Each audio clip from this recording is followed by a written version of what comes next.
30 సంస్థలతో కేంద్ర పాలిత సంస్థలు 42 అలానే ప్రైవేటు సంస్థలు 130 సంస్థలతో చంద్రబాబు నాయుడు గారు 44,000 కోట్ల రూపాయల పెట్టుబడులు అమరావతికి తీసుకొచ్చారు. ఇవాళ ఆ అమరావతికి ఆ వచ్చిన పెట్టుబడులకి కనీస మౌలిక సదుపాయాలు కల్పించున్న ప్రత్యక్షంగా పరోక్షంగా ఆ 130 సంస్థల ద్వారా 2 లక్షల మందికి ఉపాధి కల్పన జరిగేదండి.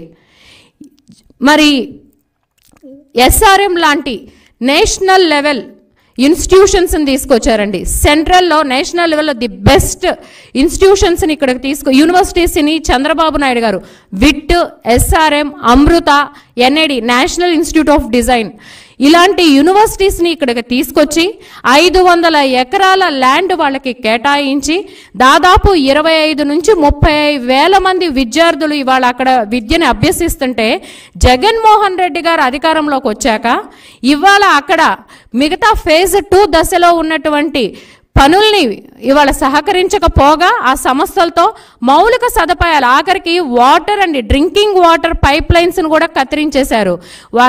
అంటే కేవలం జగన్మోహన్ రెడ్డి గారు కక్ష సాధింపులు చర్యలే తప్ప అమరావతిలో ఎక్కడా కూడా అభివృద్ధి చిహ్నం అనేది లేదండి.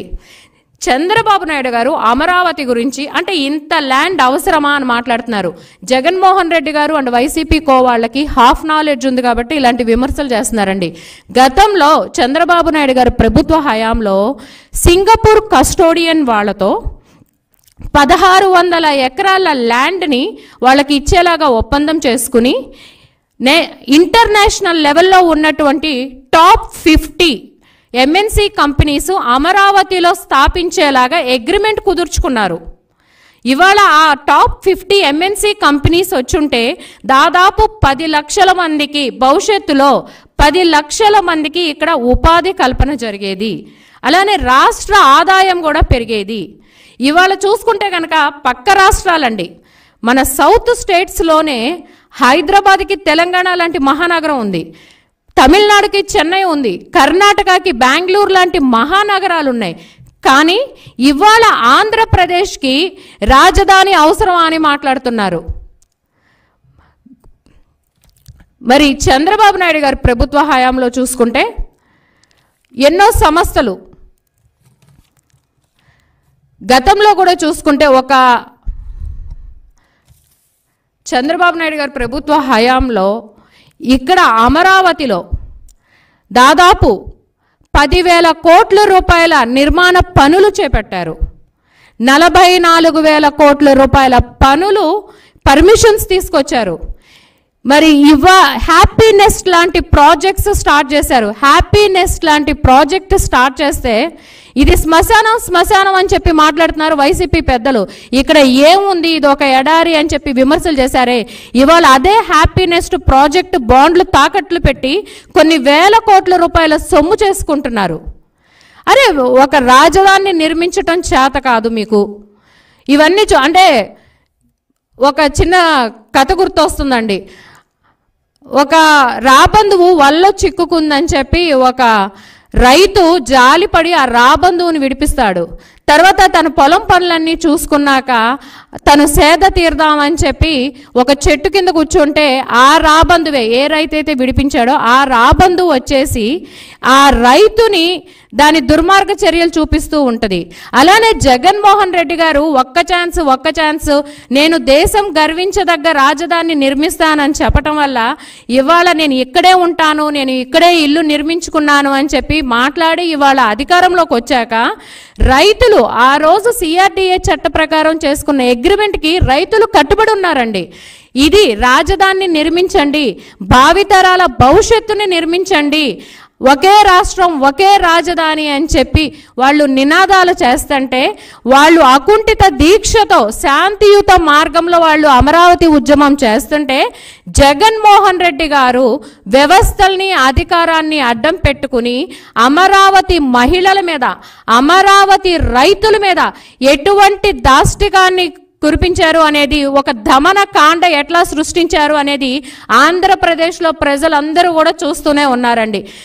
కానీ జగన్మోహన్ రెడ్డి గారు అధికారంలోకి వచ్చిన కాడ నుంచి వ్యవస్థల్ని అడ్డం పెట్టుకుని, అధికారాన్ని అడ్డం పెట్టుకుని, నేను వైజాగ్నే రాజధానిగా ఆమోదిస్తాను, ఇదిగో నేను ఇప్పుడు వెళ్తున్నాను, ఈ దసరాకి వెళ్తాను, ఈ సంక్రాంతికి వెళ్తాను, లేదా ఈ ఉగాదికి వెళ్తాను అని చెప్పి ఈ 5 సంవత్సరాల నుంచి ఆయన డేట్లు అయితే మార్చుకుంటూ ఉన్నారే కానీ ఎక్కడా కూడా అధికారం ఉన్న వ్యవస్థలు ఉన్న జగన్మోహన్ రెడ్డి గారు ఎక్కడా కూడా ఒక్క అడుగు ముందుకు వేలేపోయారు. ఇవాళ పోలీస్ కేసులు దాదాపు 2000 మంది రైతుల మీద జగన్మోహన్ రెడ్డి గారు అమరావతి రైతుల మీద కేసులు పెట్టారు. ఎన్నో రకాలుగా ఇబ్బందులకు గురి చేశారు. ఎస్సీ ఎస్టీల మీద ఎస్సీ ఎస్టీ అట్రాసిటీ కేసులు పెట్టి వాళ్ళని జైలు పాలు చేశారు. అయినా సరే కరోనా లాంటి విపత్తుకర సమయంలో కూడా అమరావతి రైతులు ఎక్కడా కూడా వాళ్ళు చేస్తున్నటువంటి ఉద్యమంలో ఒక్క అడుగు కూడా వెనక్కి వేయలేదు.